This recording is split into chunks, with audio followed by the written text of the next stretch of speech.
So we get Matthew Kamm with us here today. Yeah. Yes. Originally from Caribou? Born and raised in Caribou, went to Caribou High, the whole nine, and then I left right out of high school and did 4 years at Maine Maritime Academy, got my degree in marine engineering technology and Coast Guard license and stuff. And directly from there, I mean, I wasn't graduated for a week, and I took a position on a factory trawler for a company based out of Seattle, but we fished the Bering Sea out of Dutch Harbor, Alaska. Oh my gosh. And did that for a couple years. At the time, I was dating my now wife, and I was gone 9-10 months a year, which is a very tough lifestyle. And I realized if I wanted that to continue, I needed to find something different. So I did enjoy my time out in Alaska, but I took a job in the oil fields in the transportation sector on tug and barges. Okay. And been there ever since. And currently I'm running as a chief engineer on a 600 and something foot ATB, mostly in the Gulf. Yeah. What's your schedule like, Matt, right now? I work 28 days on, 28 days off. That does fluctuate a little bit. Yep. Depends on what's going on. Sometimes you work a few extra days because you get caught in transit. You know, if you get a run from Houston to New York, and you're off the coast of Florida, when you're supposed to crew change, you're riding the boat to New York. And so you get used to it. But they're very good about, getting you back on track. If you work 4 days over, you get 4 days usually home on the back. Everything kind of balances out. Yeah. Right. And then one thing that the company is pretty good about as well is they work the schedule so that you miss Christmas every other year. So you're home every other year as well. So that's pretty good for family stuff. So yeah, Matt had reached out because I had offered, if anyone wants to be on the podcast, so Matt, I think with us, has a lot of commonalities. We'll start. I was going through your email, Matt, and so you actually used to work summers or you worked one summer for the Department of Inland Fisheries and Wildlife with Derek Cody. I did. And he said your name used to come up every now and then. Yeah, well, actually, Matt, I don't know if Matt knows this. I know his mom, Carol. I go to church with Carol. And your dad, I've known of your dad for years, for a lot of years, probably close to 40 years. But I just never really met him on a personal level or whatever. But he was a big outdoorsman. I knew he loved to hunt and fish. So that his name come up a lot in the same circles with Derek and stuff. So you grew up hunting and fishing in the big woods? Oh, absolutely. Yeah. To this day, my father... And I'm not trying to talk down on field hunting because that's not it at all, but it doesn't give him the same gratification. I he'll agree. do it out of necessity, but growing up, we were inside the North Maine woods to deer hunt. Sometimes, some of those smaller wood lots, not to get too specific, but other places outside of the North Maine woods, but are still big woods, we would hunt those areas. Up around the lakes and stuff. But for the most part, we spent a lot of time west of Portage, west of Ashland, west of Allagash. And how long ago, Matt, did you start going up there? Oh, I mean, bird hunting, he would take us from the time we could walk. I mean, my father he'd walk the boots off our feet when we were 5 years old to the point where we were like begging to go back to the truck, but it was good. And that sounds I don't familiar. regret 1 minute of it. Yeah, no, it was perfect. It was perfect. And not to get off topic there, but it was, how it is some years that you don't have to get out of the truck to fill a limit of birds or multiple limits of birds if you have multiple people. Some years, and we used to get, it'd be raining and windy and all sorts of stuff. And we'd be walking these old winter roads and soaking wet and why can't we just ride in the truck? And we'd walk and it was good. You saw a lot more things. Found moose sheds, find game trails, and just kind of see what's actually out there versus just driving down a road. But as far as the deer hunting goes, my father cut his teeth out there when he was in college, and that's where he spent a lot of his time. The woods changes so much, so it was always a game of figuring out where the logging operations are going on. You're always trying to find the pockets of deer. Yeah, well, that's just it was finding a pocket of deer. And that changes from year to year, Yep. not always, but it would, at one point they might be down on this, this river or something, or up on this ridge, and then they cut that ridge, or they cut the backside of it where they were feeding, and now they're 2 miles away or 4 miles away, Yep. or whatever it might be. They cut new roads in, and they got to go. And that was kind of the big thing that I noticed changing. So I started hunting out there. Let's see, I was born in 93, so I started hunting out there in the early 2000s. And Oh, no kidding. All right. yeah, and there was still pretty big pockets of woods then. Yeah. And then as I went up through high school and stuff, the pockets of woods got smaller and smaller. You couldn't. My father hunts in this area with me every year, and he'll tell you there are way bigger pockets of woods now in central Maine and north central. It's so fragmented now. Yeah, the woods are fragmented. Yeah. Yep. And so that was like the big thing that I noticed, was that the woods changed drastically. Yeah. So but then I was really starting to deer hunt when we had that horrible winter, and what was it, 07, 08? 07, 08. And really difficult to teach a kid to deer hunt when there aren't a lot of deer. No. So that was when we took a break. Those years are when we took a break from North Maine the woods. big woods. Yeah. Yeah. Because and I guess maybe we were spoiled a little bit because you started going up in the early 80s. Right. And so Dad knew what really good deer hunting was up there. And then the late 90s and early 2000s, when you started, they're all saying, oh, there's no deer left. And there was still some deer. And then we had those 2 bad winters, and it was kind of like everyone just kind of took a breather. And other staters stopped coming up, and it just that was a small window between when we had the bad winters and the deer herd plummeted. It was. You just had a little taste there, Matthew. I did. Yeah. Thankfully, I shot my first deer in 2007 before the bad winter. Right. So, nice little 5-point buck. And so that kind of really lit the fire. And I would say that if it wasn't for that taking place, I might not have been as attracted to deer hunting as I ended up becoming, because, hunting those next few years after that was pretty dismal. Yeah. Especially it was. Yeah. You were 12 years old when you shot your first deer? Yeah. 12 or 13. Yeah. 12 or 13. Yeah. So just a young man. That's a good time to, I was 15 when I shot mine. And that's, you just get the bug. Absolutely. After that. And, the big difference is too, is at the time you couldn't hunt till you were 10. So I would go with my father, my brother would come with my father and I and stuff, but, you couldn't carry a rifle or a shotgun and hunt until you were 10. So what, Matt, what's your method of hunting? How'd you guys hunt up there? A lot of still hunting. My father's not really a tracker. Okay. He's very patient when it comes to deer hunting. So he'll either still hunt or sit, like scrapes and whatnot. That's a talent in itself. It's to have patience. Something I can't do. No. And that's the big difference. Is my father's a successful deer hunter, but we hunt so differently. And it goes to show you that there's multiple ways to skin a cat. Yeah. But he would want me to hunt like him, and because of that, I couldn't sit still for 3-4 hours, 5 hours at a time and watch a game trail or a scrape or something. And it was very difficult for me.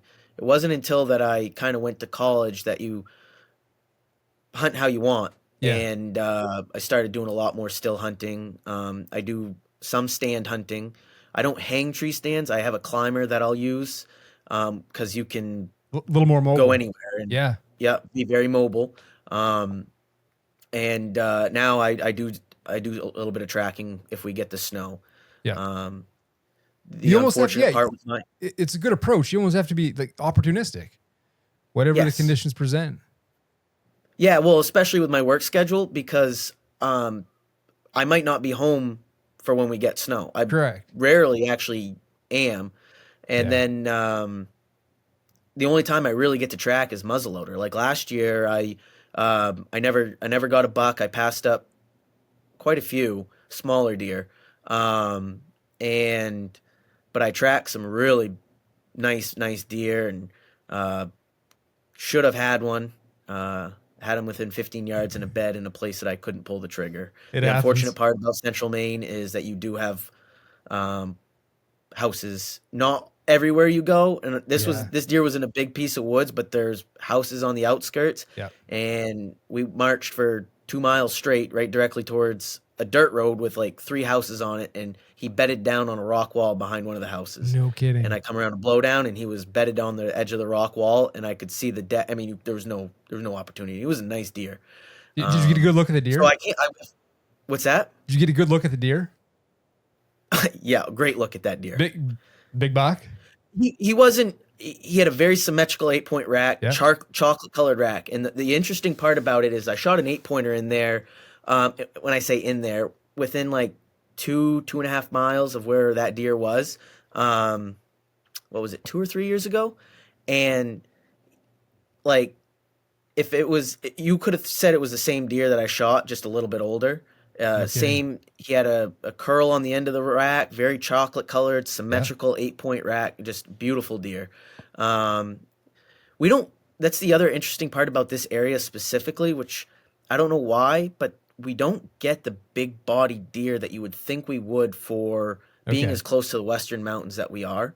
Because like what I consider this area is the western foothills, because we do have quite a bit of elevation change and all that. But you'll see some deer, or most of the deer shot in this area, huge racks, just absolutely gorgeous, 5.5, 6.5, 7.5-year-old deer, and they weigh between 175 and 195. No kidding. Yeah, it's interesting. I've been fortunate enough to take one over 200 in this area. Went 201 early in the season. Yeah, and the funny part is Rick Labby and I live in the same town. He lives like a mile from me, and I know Rick, and we hunt some of the same areas in this general area. Yeah.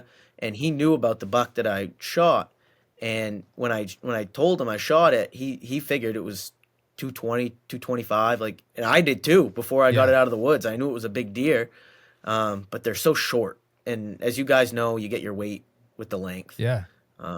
When they're short deer, they don't weigh up, but we do have phenomenal antler genetics in this area. It's funny, and you know how it goes up here. You'll see a lot of big bucks up here shot, big bodied bucks, and they've got just a mediocre, kind of a typical little 8-point rack. Nothing to write home about, but the deer ends up weighing 260 pounds or something, 270 pounds. It's like, absolutely. Some of the nicest rack bucks are like 180 pounds. So it's like, it's kind of a game of give and take. That one right there was 163 pounds. No kidding. Yep. Yeah. So it's, but it doesn't make, to me, it's no less of an animal or anything like that. I know. Wouldn't be to me either. Absolutely not. I'd take it. I've always said, like, I'm not gonna say I'm a trophy hunter, but like, there's some years. There was one year where I shot a little spike horn. I had a newborn, or she was young, Lydia. She was just old enough, I think, that she would realize what's going on. It was the end of the season, and I just was like, man, what an experience for my daughter for me to come home with a deer so she could see it. And it was a small deer. Yeah. But that year I didn't feel a bit bad about it. Yeah. Last day of rifle season. Last day of rifle season. Yeah. So when you guys went up to the North Maine woods, do you have a camp up there? How did you tents? What did you do? Day trip. No kidding. It's a lot of work, man. Yep. Those are long days. Yes. Yeah. We would get up and just go, and it's how I was raised. And we would fishing, we would day trip the waterway. We would, it was just what you did. Yeah. We were never afraid to get up early and stay out late, and when I was have a good day. When I was in college and I'd come home. Yeah, there was some long days. I would, and because we would, as you would know, we'd go to deer camp with Derek. And I'd want to go up before deer camp and kind of see what's going on. Because like you'd said, some years, year to year, it changes. Wherever there were deer last year, there may not be any deer this year. And when you only go up for a week, you end up spending half the week figuring out exactly what's going on. And then you end up with like 3 days to hunt where you feel like it's really good quality hunting. So Right. I would go out all the way to the waterway. I'd leave here at like 2 a.m, drive up, hunt all day, and then come back. And those are long days. Yes. So what we would do to kind of, which it's not exactly the best way to do it, but it better than nothing, is we'd scout during bird season. So we would bird hunt in a lot of the same areas we deer hunt. Yeah. And it would, now they obviously change from October to November, but it would at least kind of give you a halfway decent Starts getting idea. you in the zone. Yeah. And as important to where the actual deer are in October is it would show you where the woods have changed. Yep. So that you could, check things off the map or say, hey, this looks kind of interesting. Let's go check this out one day when we get snow or when you're carrying a rifle. Yeah. Plus it scratches an itch, Yeah. You're bird hunting, but Absolutely. you're always, at least we are, or I am. I'm always thinking Oh yeah, we're always deer season. looking. We're always And, absolutely. you kind of get that itch Yeah. scratched in October and have some fun bird hunting while you're at it. Absolutely. So Absolutely. we'll get into some deer stories. You got any good deer stories, Matt? Because you shot some nice bucks. You sent me some nice pictures. The thing about deer stories is they're all special to the individual. I don't know if you guys would consider them good, but No. they're all special to me. What's your favorite one? Probably the buck I shot 2 years ago would be I have two stories that I killed deer on incredible rut action. And so the one that I shot 2 years ago, I had a heartbreaker the day before. So Oh, geez. I know a lot of guys run peep sights, and I saw your setup. I I like it. you like the peep sight? No, I saw a picture of your gun. I like your setup. That you Oh, use. yes. I've always run a low power scope. Yeah. There's a couple arguments that people make that I think that it sounds good that maybe not really hold a whole lot of water. So the peep sight being one of them. Yeah, your scope can get full of snow, but I've personally never pulled up on a deer and been like, oh, couldn't shoot. There was snow in my scope. Same Maybe here. one day Yeah, that'll happen. neither It'll have change I. my mind. Same here. And then the other thing is these guys are buying 22-inch barrel 7600s and finding a gunsmith to chop them down. And I always wonder, has anybody actually ever swung on a deer and hit a tree with that extra 4 inches sticking out? And now you missed the deer of a lifetime. You're right. Maybe it's happened, but I prefer the full length 7600s. I think they balance with a scope phenomenal. I mean, I have owned a carbine with a scope and I sold it, and because it didn't balance well at all. But anyway. So the day before, I wanted to try the peep sight, and I have killed a deer with a peep sight, but I was gonna hike up in a big mountain and do some still hunting, and I'm like, I'm gonna carry my peep gun. And I went up there all morning, didn't see anything, but found some good sign, and I came down just after lunchtime, and I had a trail camera that I had put out, one of those cell cameras, Yep. in a spot that really didn't have cell service, and I'd got one picture in September. And that was it. So I figured one of two things had happened. Either there wasn't any cell service, which was the case, or there's no deer in there. But either way, I'm going to go grab that camera and put it in. So I walked down it was down in the base of a cut on the edge of a bog. So I start walking down there with my peep gun, and it's a slashy cut. And I look and I see the rump of a deer facing me. So I had binoculars, thankfully, and I pull up the binoculars and look. And I could tell it was a small buck, like a 6 or an 8 pointer basket rack deer, and he was standing directly over a doe. He had her pinned down. And so I'm watching him, and I knew I wasn't going to shoot this deer, but it was pretty cool to hear. And then I hear just a deep grunt No kidding. out beyond him. And I look, and it's just rack coming down through the slash. Huge rack. And I'm sitting there. They're about 90, 95 yards away through just beech whips and maple saplings and everything. And I'm trying to find a window, and he's stiff-legged walking towards a smaller buck, and he's about to run him off that doe. And when they go like that, they're going. Yeah. So I tried to find a window, and I took a shot. He was about 90 yards at that time. And That's poke. he didn't act hit, but I did my due diligence, looked for 2-3 hours, grid search, everything. I never cut a hair. I think I hit a sapling or something, deflected a bullet.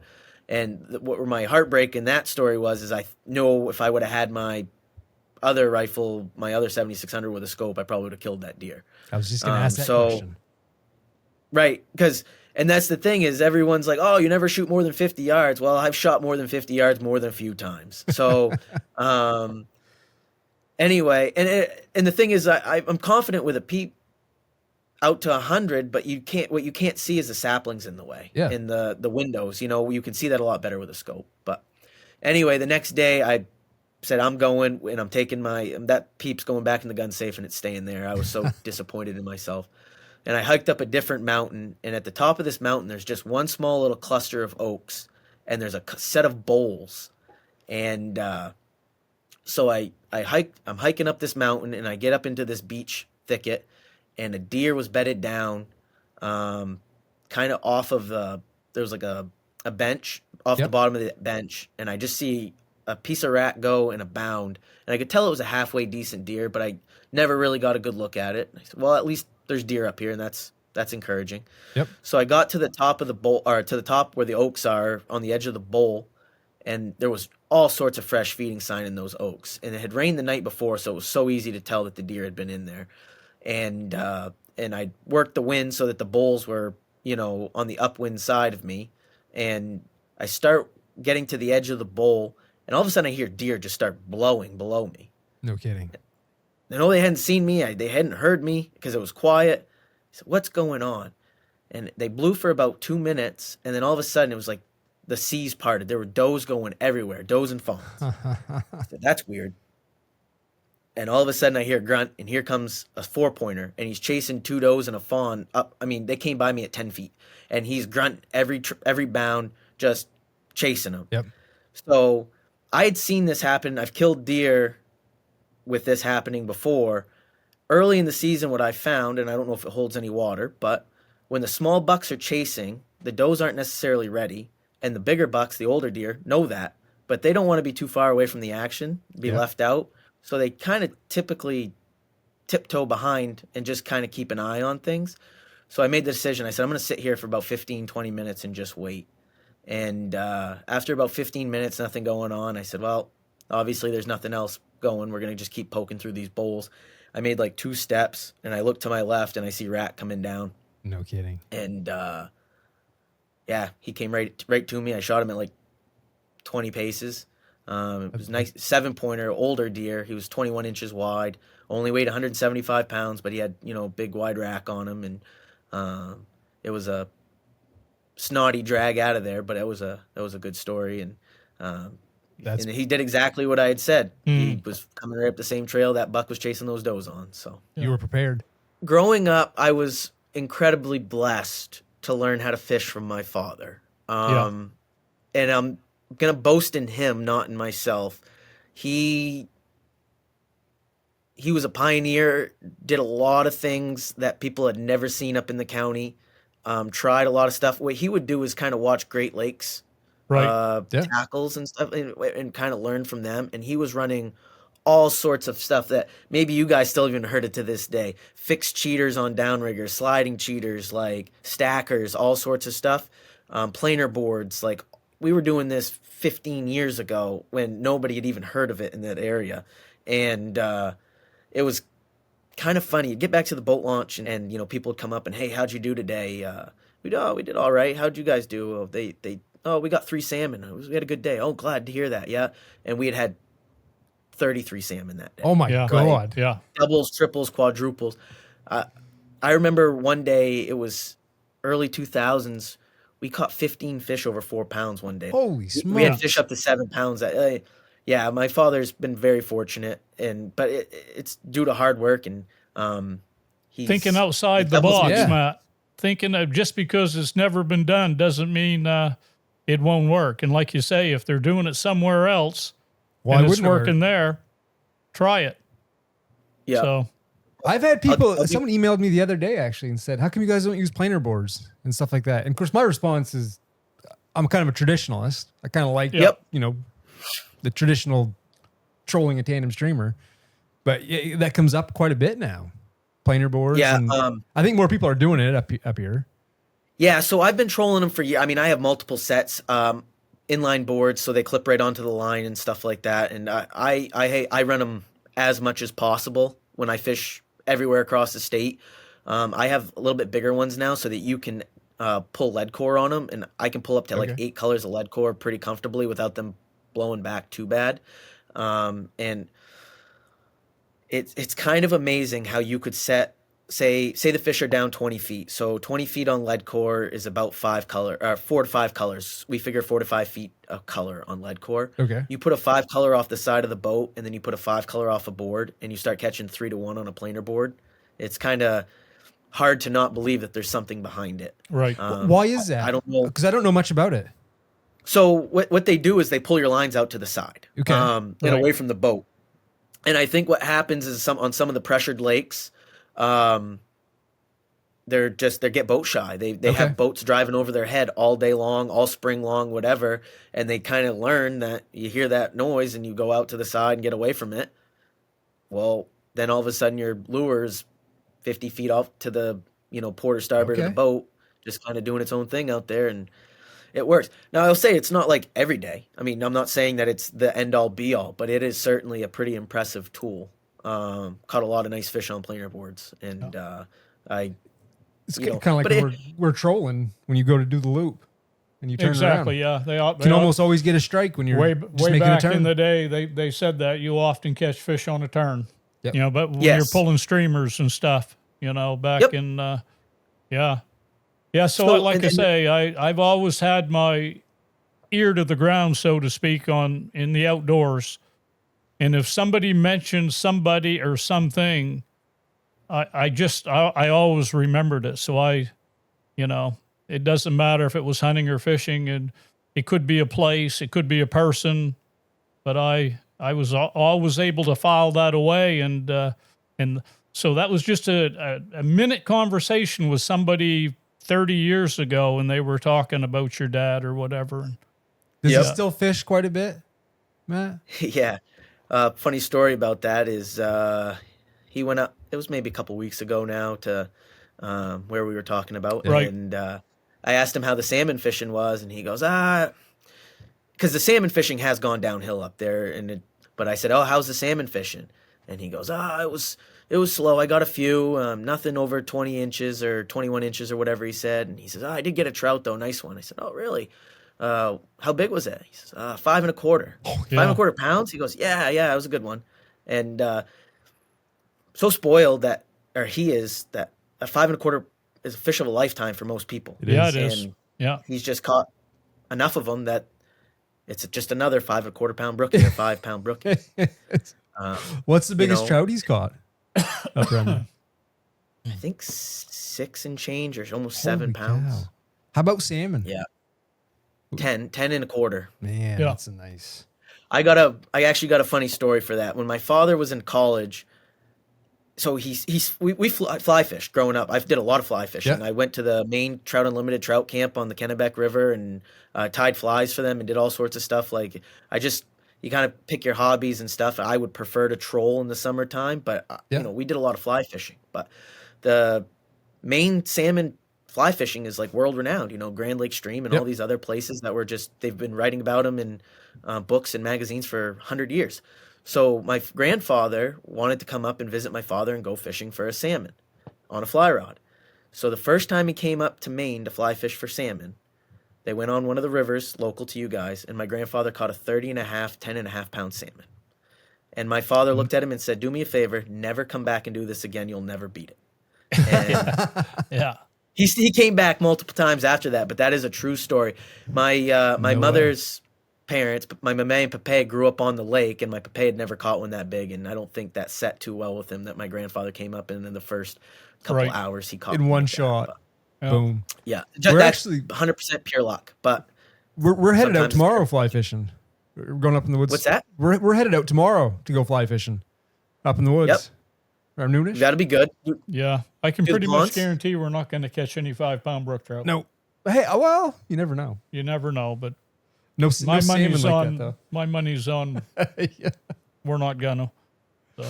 So See, it's interesting too, though, how some of the ponds.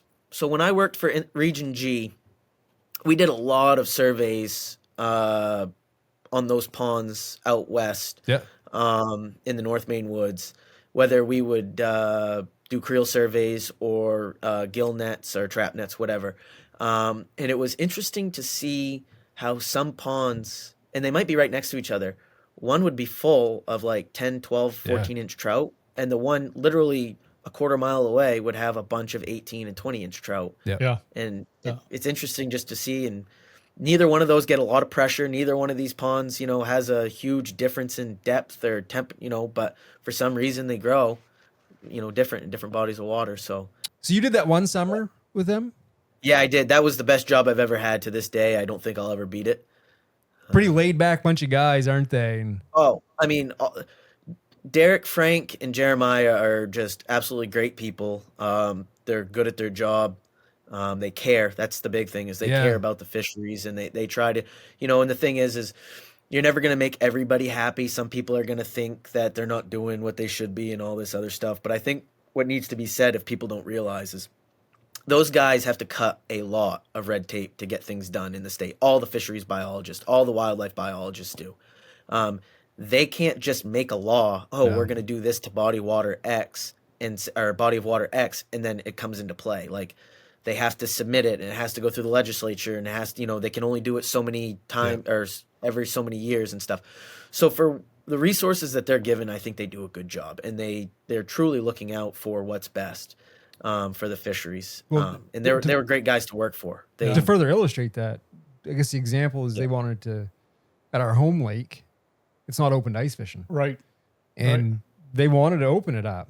They would like to, yeah. They would have nothing against. But as you just said, they just can't, hey, we're going to open it up. So, well, there's a lot of things they can't control, and one of the major things that can affect a waterway, any waterway, is either agriculture or farming, or logging. Yep. Logging has a big impact on our waterways. But as far as the warming up during the summertime and stuff, because of lack of canopy and runoff, well, then siltation, it affects especially brook trout big time. Yeah. And they have no control over that. That's beyond what they can. So, and I believe that's had a really, really big impact on cold water fishes in northern Maine. But public opinion too. Like one of the things that they'd said is well, we want to make sure it's in good graces with the camp owners. Right. They don't want to step on, a bunch of camp owners don't want it open to ice fishing. Yeah. They don't want it. So they were kind of treading lightly in that area. Yeah. So like you said, there's a lot of things that they have to consider. Control. Yeah. Right. Yeah. And the bottom line too is just because I might think something's a good idea for a fishery, that it might not be what is actually best for the fishery. I mean, and like for anybody that wants to change something with a fishery that they do, that the best thing to actually go about it is email these people. Be respectful. I mean, they're another human being. They put their pants on just like everybody else. They're trying to do a good job, and they're underpaid for what they do. Email them and bring up your concerns and say, hey, this is where I fish. This is what I think. They might be able to put some information in your hands that you didn't realize that they had that might counteract what that you never thought of. Or they might say, no, this is our plan. Yeah. I speak with biologists from multiple regions every year, multiple times a year. Region B, Region G. Not so much Region G anymore, but Region B is my area, and then the Sebago region and whatnot, and just kind of try to keep my thumb on the pulse of what they're doing. And it's kind of amazing what they do behind the scenes. But they'll answer emails and they'll answer questions. They're great. They really are. So yeah, for sure. And they know what they're doing. They do. They have, and like Matthew said, they have a lot more information available to them. We can have opinions and stuff and develop opinions and, well, we ought to do this or try this or whatever. But there's a lot of thought that has to go into it, a lot of information that they have available to them that the average person doesn't. And on the surface, let's say you logic through something, but then it doesn't make sense. And they explain, like, remember the whitefish and smell. Right. Yeah. I never understood that. Right. I would have never thought of that. And you wouldn't put those two together normally, as just a layman. And when Derek explained it was like, oh, okay. Yeah, that was a lot of years ago up to Clear Lake. He explained that to me. He Yep. said that, yeah, the two just don't do well in the same watershed. What do you think of the white perch that are in the Fish River chain of lakes now? Too bad. Yeah. So there's no good way to put it. It's just, it's terrible. We deal with all the invasive species where I'm at. I mean, I live in pike country. Now we still have a lot of cold water species, but we pike, crappie, bass, perch, everything down here. And, it negatively impacts lakes, to the point where people can argue either way, but really the only species that I've seen thrive in lakes with a lot of these invasive species are cold water is brown trout. No kidding. Yeah.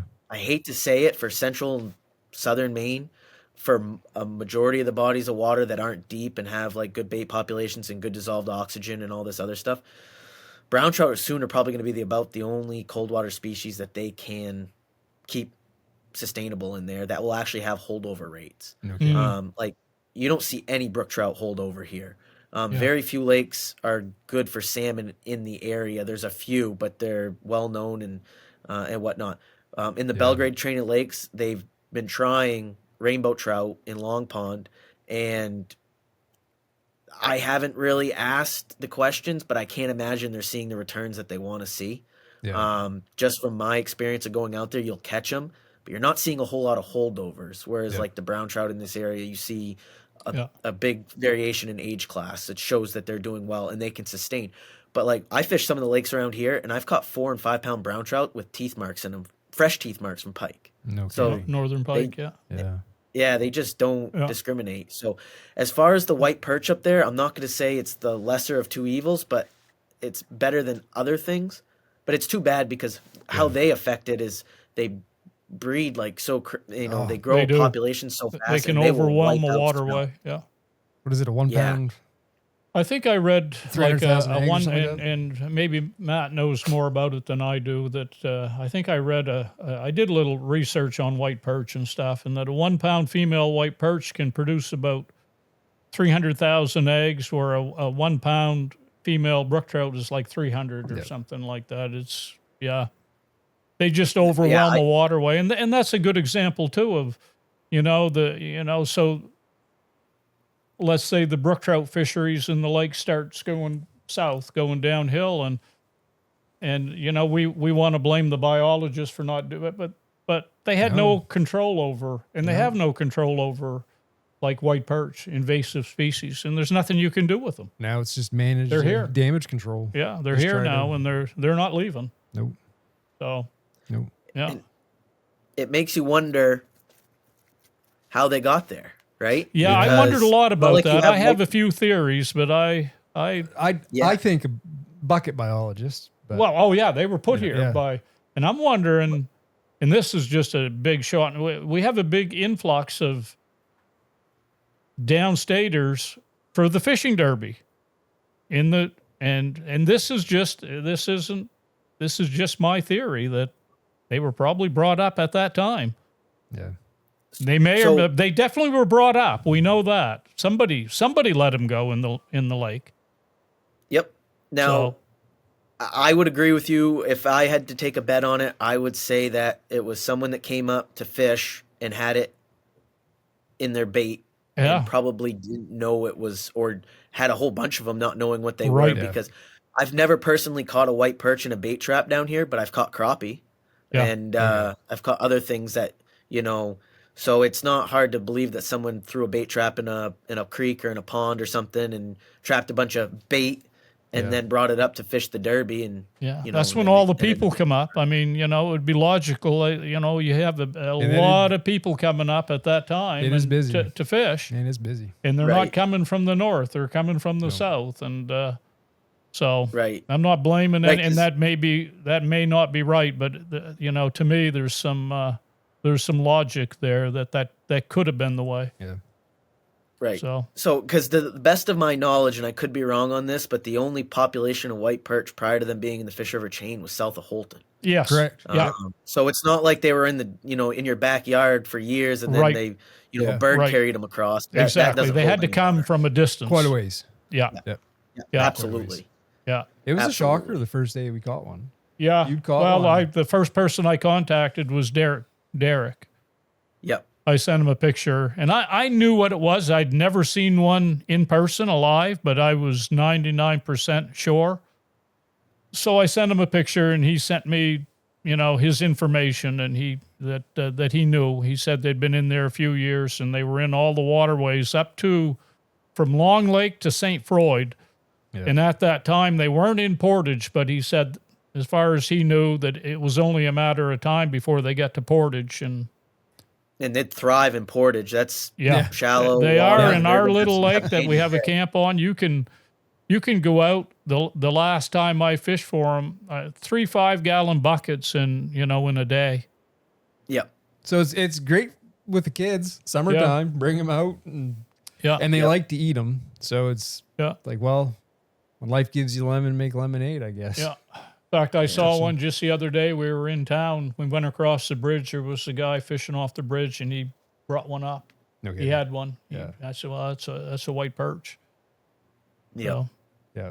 But it is too bad. yeah, it is. Yeah. It is. The smelt are kind of like a dying thing down where I'm at too now. A lot of the lakes are really struggling with smelt, and I think it's that they're warming up too much in the summer. Right. And truly, one of the only viable bait fishes that we're seeing in a lot of the lakes down here is alewives now, which you guys don't have up there. No. But they're a little bit more hardy to the warm water, and they grow huge fish. There's no doubt about it. Yeah. So- East Grand. Some of the togue East in Grand East has Grand, them, they get big on the alewives and stuff. And Yep.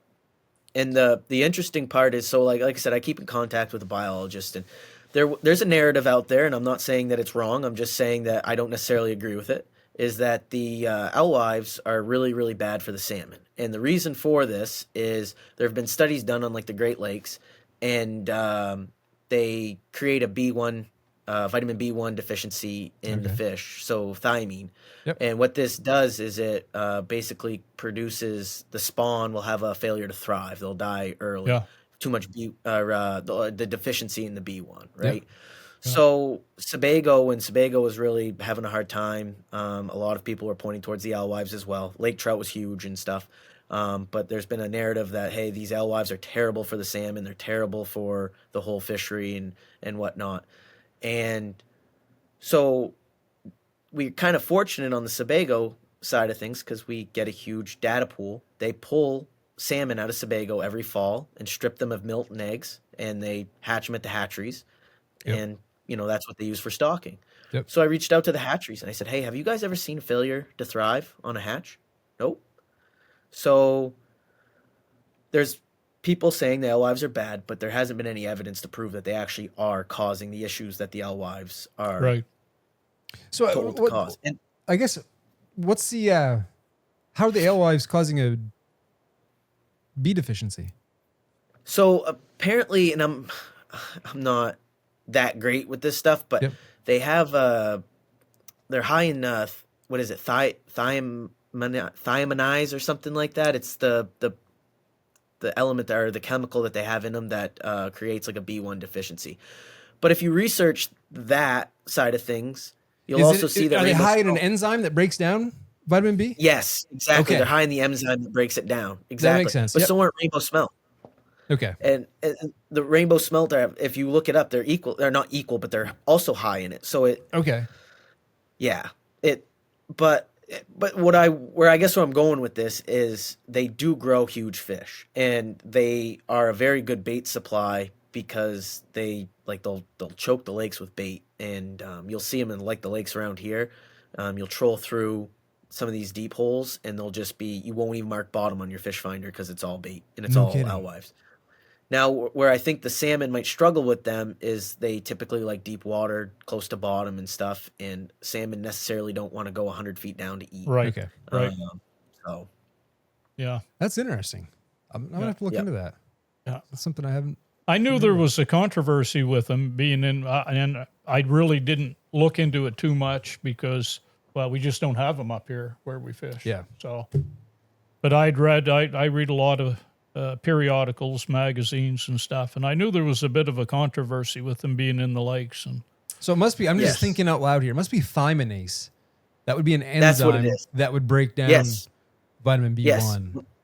That I'll, is. I'm gonna I'll look into that. yeah, See what Yep. what's up. with And so a lot of this data that they have on the thyme or on the alewife causing the B1 deficiency is out of the Great Lakes, because the Great Lakes are alewife fed lakes. It used to be smelt populations crashed. They had to do something to feed the salmon and the lake trout in those lakes. And that was also a huge concern out there. Not so much for the salmon, because believe it or not, the Great Lakes are a giant put and take fishery. The king salmon, they grow to 3-4 years old. They run the rivers, they die, and the states just stock millions of kings and cohos and stuff in the lakes every year. But for the lake trout, it causes the same deficiency in lake trout. It's not just salmon; it's everything that eats them. And they haven't seen a decline in lake trout because of alewife. So, Okay. it's interesting, I guess. Well, since we're talking about the Great Lakes, you fish Lake Ontario, Yeah. right? Quite Love a bit. Lake You sent me some Ontario. beautiful pictures of some yeah. big fish. Yeah, it'll spoil you. How'd you get into that? So I bought my dream boat in 2020, I guess it was. What is I it for got a boat? an 18-foot Weldcraft Angler Sport. So it's a West Coast style, all welded aluminum boat. Nice. And I'd always told myself, I'd always wanted to go out and fish the Great Lakes. And I'd always told myself, when I get a boat that I feel confident, I'm going to go out there and I'm going to do it. Never been on a charter.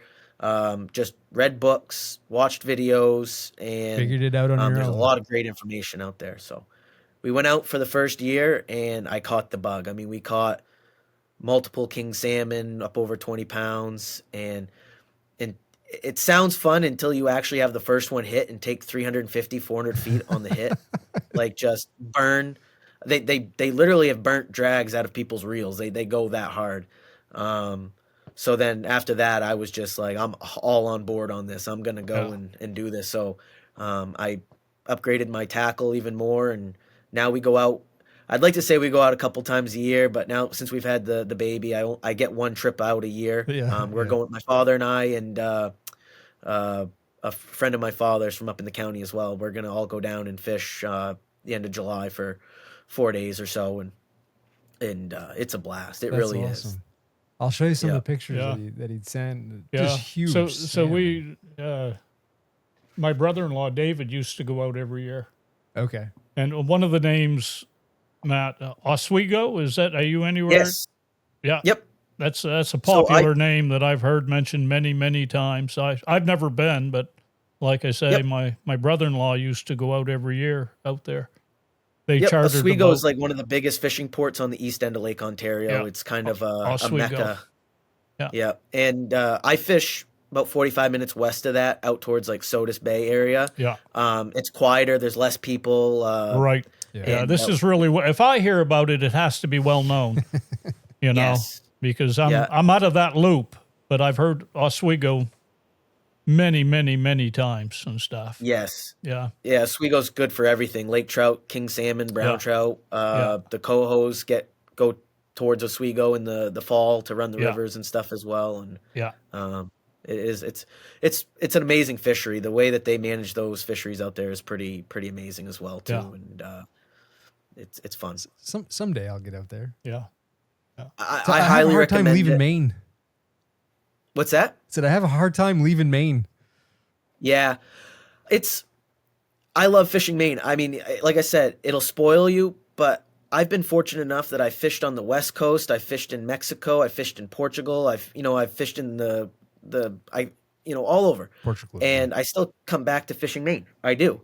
And, but it is interesting, and it's a lot of fun to experience what else is out there. Absolutely. Yeah. It's a big world. When you were in Alaska, did you do any fishing and hunting there? I worked like 20 hours a day. No kidding. No fishing. So what was the commercial fishing you were doing in Alaska? Pollock. All right. We were fishing. I'm assuming it's dangerous. Yeah, I mean, everything's dangerous out there. It's big water, but I was on a bigger boat. I was on a 300-footer. We were 128 crew. I worked engine room, so I didn't go out on deck unless, a hydraulic hose busted or they were having problems with the winches or, crane controls or something like that. But yeah, they make it's a lot safer than what it used to be. So it used to be a derby fishery where the state of Alaska would say, okay, here's the quota. Everybody go out, and when that quota's filled, you come back in. And the problem with that is people would stay out when they shouldn't and fished in really bad weather and really dangerous situations.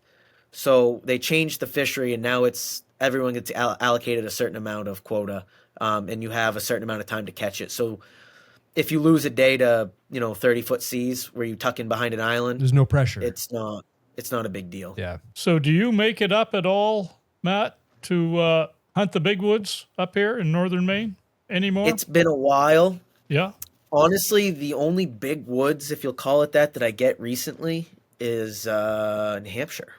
If I fill my tag in Maine early, I'll drive out to northern New Hampshire. Right. Okay. And hunt out there because I'm only like an hour and 40 minutes from the New Hampshire border down Route 2. Right. I could be in Errol in like an hour and 45 and then hunt north of Errol or west or whatever of it. And but you don't set a few days or a week aside to come up into your old stomping grounds or anything like that? No. No. Maybe in the future I'll do that. I'll be honest with you. With the career and family. Yeah. And it's really, really difficult to leave your family for a month, get home and say, hey, by the way, I'm going to deer camp for a week. Right. See ya. Right. You know what I mean? Like, but I bet the draw is still there though, Matt, the old stomp, the places you grew up with, it's hard to get that out of your blood. Yeah. It is. It is. But like I said, I'm not hunting urban environments here. I mean, I can go all day on my feet and not bump into people or houses and stuff like that. So I scratch the itch pretty good down here, and we have a lot of deer. We have a lot of big deer, and I shouldn't say we have a lot of big deer. You got to hunt for a big deer anywhere you go in the world, but they're there. And so I enjoy hunting this area, and I've really learned a lot of spots to go and mountains to hunt and where to check out. And I enjoy it. You made a good point earlier, which is very relatable to us. As far as you mentioned field hunting, and not to rag on field hunting, because there's a lot of guys that do it, and their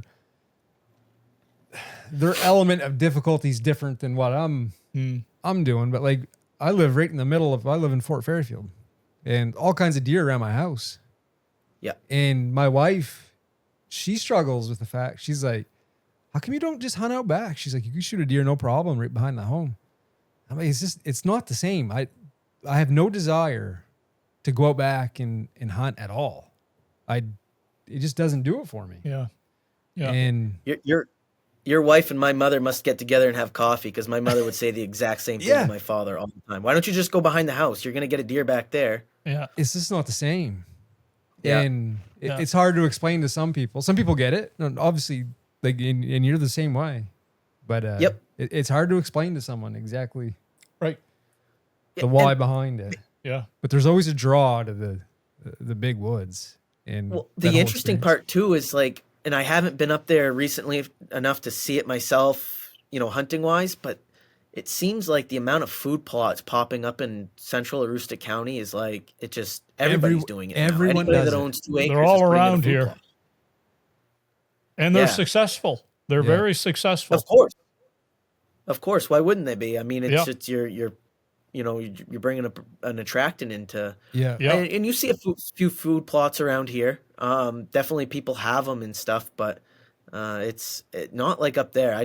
You see a lot more of them up in the county. We've talked about that too. How there has all of a sudden been this explosion of food plots and. Yeah. And we were kind of alluding on one podcast on why we thought, they'd blown up in such a way. I don't know. I know some guys, if you're always thinking about deer hunting and it gives you a chance to get out and do something that's related to deer hunting without actually, because you can't hunt in the summertime. Yeah. So they're doing something that kind of is scratching that itch. But there's a lot of food plots. Yeah. A lot of time and money spent on those. Well, the first thing a lot of these people They're buying land just for that purpose. They're Pretty not much. living on this land. They're buying it. They're buying property, paying taxes on it, and everything else Yeah. for the sole purpose of hunting deer. Hunting. Deer, putting a food plot on it. That's pretty much all around me. Exactly. It's all around you. They're all deer hunters. That Yeah. Yeah, but like I say, Purchase they land, yeah. literally bought that piece of land for that reason. yeah. So, yeah. And all like where you're from, all eastern Aroostook counties, agricultural, very full of deer. It is. See deer all over the place. It is. And you know the funny part about those food plots too is my brother lives in Caribou and has food plots all around him as well. But between him and his mother-in-law and father-in-law and the family and stuff, there's like 200 acres they own there, and so it's all wooded. And No kidding. so all the deer that get shot out of those food plots come out of my brother's backyard. And I've told him multiple times, like, why don't you just go hang a tree stand? It's not like hunting a food plot. You're out in the bedding area, you know, where there, if there is a bedding area, but truly there is a bedding area in this situation because it's all agriculture surrounded by a 200 acre, you know, patch of woods. He won't do it. There's so many deer behind his house. You can see the game trails from Google Earth. I can't even make that up. That's right down here. Yeah. Right across my lawn. Yeah. I'm just like, and that's what it is they hang up in those small patches of woods between the farm fields, and then they go out to the food plots and stuff and eat. And it's funny you mentioned that because I've got 17 acres out back. That's all wooded, and it's a block of woods, and I don't go out there very often. Every time I walk through the middle of that block, I jump deer. Of course, and it might be once every 2 months or once every 3 months. I'll go out back and like clockwork, I'll jump deer. I'm like, man, they just hang out right here. Yeah. No one goes out there. No one bothers them. And then Lacey goes, well, why don't you just go out here and hunt? Yeah. I'm like, nah. Yeah. No. It would seem well, it's logical. not always about just getting the deer. I mean, if it's only about getting the deer, you might be hunting for maybe the wrong reasons. Right. You know, it's the experience of that gets you to that end goal. That's right. It's for me, it's been deer camp and fishing. We're heading out tomorrow, and it's always exciting. Not so much the catch and fish, but everything that goes along with it.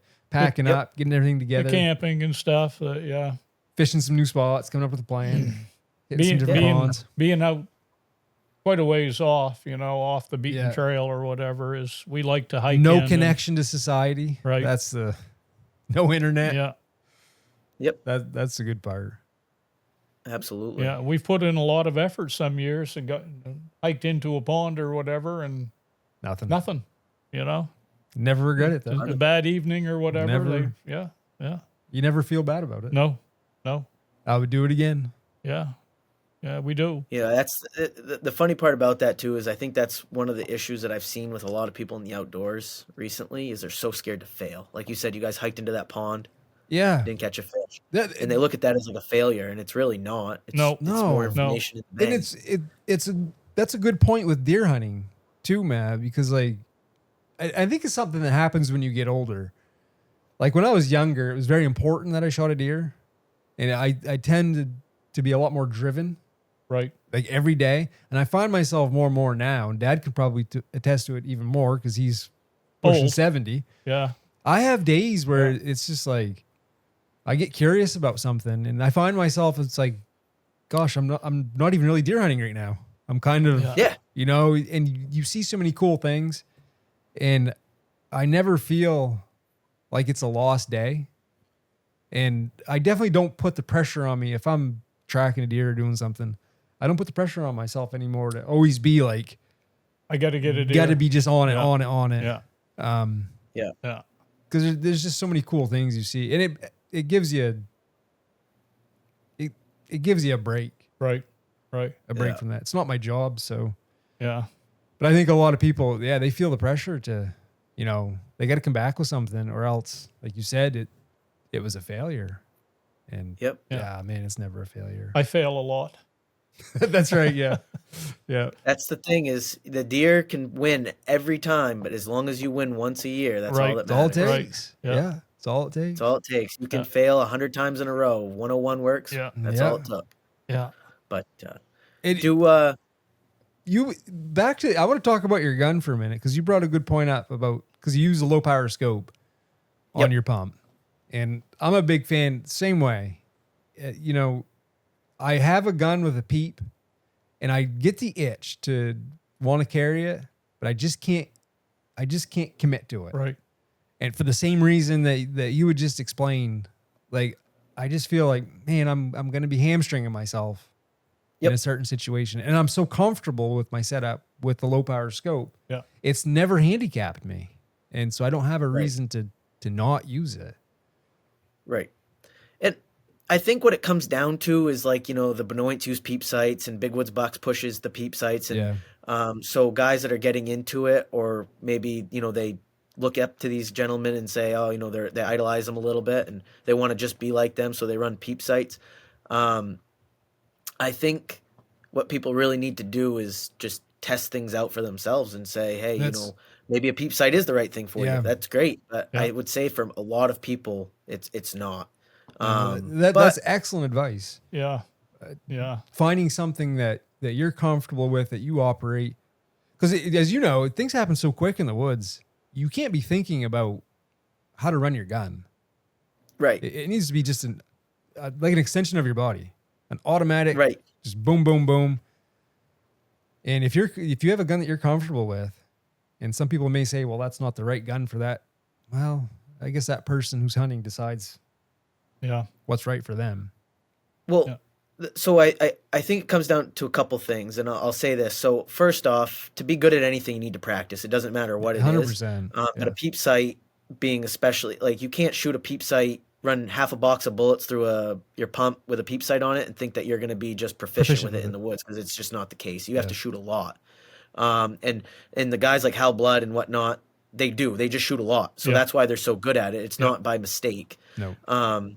But then, because like it's funny, you listen to like the podcast and they talk about how the season went down through the camp, and they missed 6 or 7 deer week 1 and missed 4 deer week 2, and I always wonder, it's like how many of those deer missed are because guys are running peep sights that have very little experience with them, right? And it's not intuitive to them at that point. It's just something they're trying to do, because that's quote unquote the right way to do it, right? Yeah. But I don't know, and I could be wrong, but I have a peep gun, and it burned me once. Yeah. I haven't shot a peep a lot, and when I bought a pump, I was like, well, I'm putting together a Benoit gun because I hunt with a 7400. Yep. And I shot it, and I was actually surprised. I was shocked by how accurate I could be with a peep sight. Yeah. With no aperture in it. Because you look at it and you kind of move around and you think, boys, there's a lot of room for error here. But it shoots great. And I can see why some people would like that. Yeah. Yeah. But I just... Yeah. Well, my eyes kind of exclude me from, as you get older and stuff, it's seeing anything from 3 or 4 feet in is difficult. So, yeah. So that kind of excludes me from... What caliber do you shoot, Matt? 270. Yeah, okay. Yeah, I should say. Yeah, and my peep gun's a 35 Remington. Nice, okay. Yep. Nice. So, and I have multiple other, rifles and stuff like that. And I'll tell you actually too is I bought a 6.5 Creedmoor, because I was going to give it to my wife to deer hunt with. And but I wanted to try it out, so I shot a buck with it, and no kidding, I could not have walked up and placed the bullet better than where I hit him.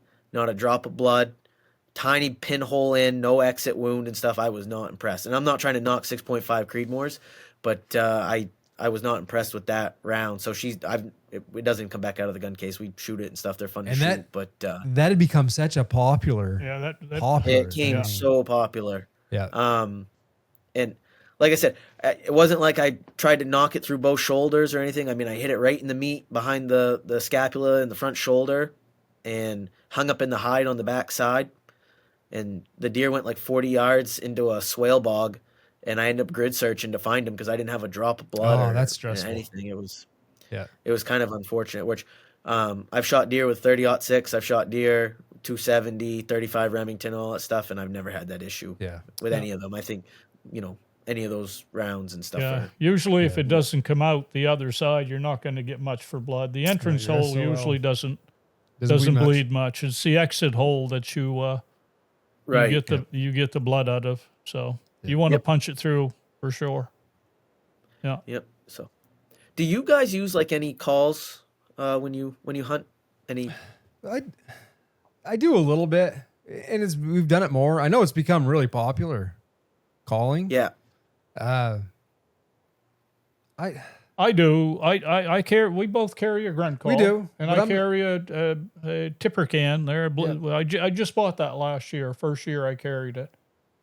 So I wouldn't call myself though faithful user. Yeah, of it. It's more of like, well, I'm kind of bored. Maybe I'll give nothing's happening. I'll give it a shot. Right. I'll give it a few toots or whatever. Yeah. Do you? Yeah, I do. I like to rattle, actually. Yeah. Which is different. You don't see many guys doing it in Maine. But I learned from a buddy of mine in college. He was quite a bit older than us because he'd spent time as an Army Ranger and stuff. And then when he got out, he used his GI Bill to go to Maine Maritime and stuff. But he had a science behind it, which I'm not going to spill his secret, that works phenomenally well. And there was one year in college we killed 4 bucks in 3 days over 175 pounds. All oh my gosh! Yeah. And I think the one time that I was around that we tried it, we called in a buck. I've called in deer. It was a small buck. I have called in deer. The caveat with that, Matt, is up here. Probably, and I don't want to give any. Most of the time, by far, when you're doing that, you're probably not even within earshot of a deer or a buck. Right. The deer densities are so low in some of the places we go to that, and so you can get into the thing where you say, well, I tried it and nothing happened, but you were probably doing that. There was probably never a deer that was within, they could hear that. I agree with you 100%, Mark. The problem I think that happens 95% of the time with people having no success rattling is the deer can't hear them. Right. You're just the other thing. If there's nothing there to hear you, then it's not going to work. You're rattling to yourself. Yeah. But the other major issue that people run into is the deer are going to use their nose. They come in downwind on you almost every time. Yeah. Yep. Unless you have a buck that's extremely fired up, and that only happens might only happen once or twice in your life. But they're going to circle you. They're going to go downwind to you 100, 150, 200 yards. They're going to catch your wind. You're never going to know they're there, and they're going to be out. Yeah. So you kind of have to do one of two things. You either have to completely block off the downwind side, so use a body of water or something like that they can't, pond or whatnot. Yeah. Or you got to be able to shoot your downwind side and keep a pretty close eye on it. Yeah. And that's something we talked about. We were talking about calling. Is I always feel when I start making noise, I'm giving up the ghost. Yeah. It's like, here I am. Yeah. Well, like Matt says, the deer, they have unbelievable noses and they use them. Yeah. They live by their nose. And so one of the times I had a rattle bag, and I was early in the season, I was messing around, and I sat down and I did it for 5 or 10 minutes. And the next thing I know, there's a deer blowing at me. Yeah. So he'd already shot a deer, and he'd gone into a cut with me, and he rattled, and then he rattles just for a little sequence. Yep. Then he stands up. He's like, well, I got to go pee. Stands up, walk away. There goes a deer. Yeah. There was a buck that came out into the cut behind us. Yep. I stood up to go pee, being a coffee drinker. And, the minute I stood up and turned around, he was standing there looking at me. Yeah. Yep. And, he come out, but he was really leery. He just didn't march right out in front of us. So. Yeah. I think where it's the most successful is when you're in their bubble. So whether you either, maybe you're going through and you see a deer scoot the edge or something, you couldn't tell exactly what it was, or you knew it was a buck with no shot. Yeah. Or you know how sometimes you could smell them? Yeah. You know, Oh, they get that yeah. real musky Yeah. smell?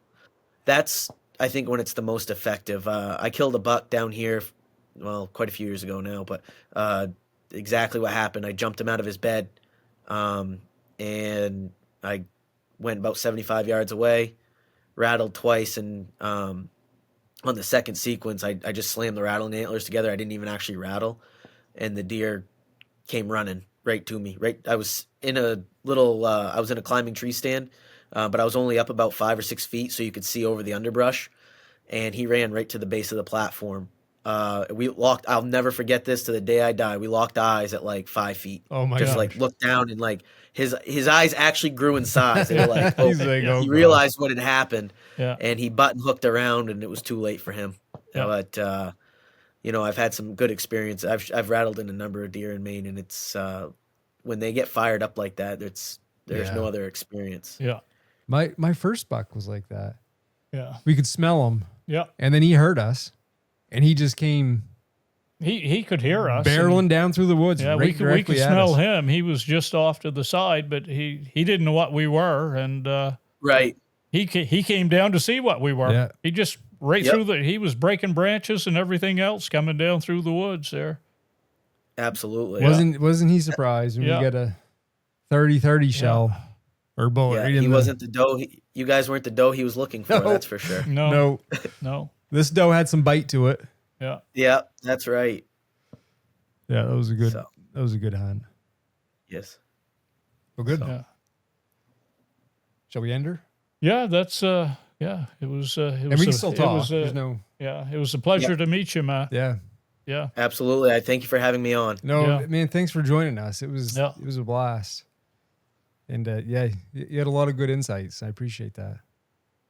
Yeah, he's the guy that thinks through things. Yes. Like he Yeah. probably got that from his dad too. There, Yeah. they think a little deeper than just yeah, Kind of the why behind everything. yeah, exactly. And, yeah. Yeah. I like that. Absolutely. Don't take anything at face value. Always question No. it. That's exactly Question it. right.